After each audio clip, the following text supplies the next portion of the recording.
সম্প্রতি সামাজিক যোগাযোগ মাধ্যমের বিভিন্ন প্ল্যাটফর্মে তুরাগ নদী থেকে একাধিক মরদেহ উদ্ধার সংক্রান্ত কিছু তথ্য, ছবি ও ভিডিও ছড়াতে দেখা যাচ্ছে। ঢাকা মেট্রোপলিটন পুলিশ অত্যন্ত গুরুত্বের সঙ্গে বিষয়টি খতিয়ে দেখেছে। জনমনে বিভ্রান্তি দূর করতে এবং সঠিক বস্তুনিষ্ঠ তথ্য তুলে ধরতে আজকের এই প্রেস ব্রিফিং। ডিএমপির উত্তরা বিভাগের আওতাধীন তুরাগ থানা এলাকায় এ ধরনের কোনো ধারাবাহিক মৃতদেহ উদ্ধার, হত্যাকাণ্ড কিংবা এ সংক্রান্ত অন্য কোনো ঘটনার সংবাদ পাওয়া যায়নি। একই সঙ্গে এই বিষয়ে তুরাগ থানায় কোনো ব্যক্তি বা প্রতিষ্ঠানের পক্ষ থেকে কোনো অভিযোগ, সাধারণ ডায়েরি বা জিডি বা মামলা দায়ের করা হয়নি। বিষয়টি অনুসন্ধানে প্রচারিত তথ্যের কোনো সত্যতা পাওয়া যায়নি।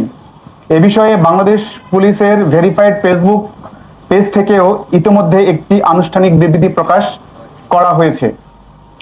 এদিকে মিরপুর ক্রাইম ডিভিশনের আওতাধীন পল্লবী ও রূপনগর থানার ভৌগোলিক সীমানা পর্যালোচনা করে দেখা গেছে, সামাজিক যোগাযোগ মাধ্যমে প্রচারিত তথ্যের সঙ্গে উক্ত দুই থানার কোনো সংশ্লিষ্টতা নেই। এ বিষয়ে পল্লবী বা রূপনগর থানায় কোনো অভিযোগ, তথ্য কিংবা ঘটনার সত্যতা সমর্থনকারী কোনো প্রমাণ পাওয়া যায়নি।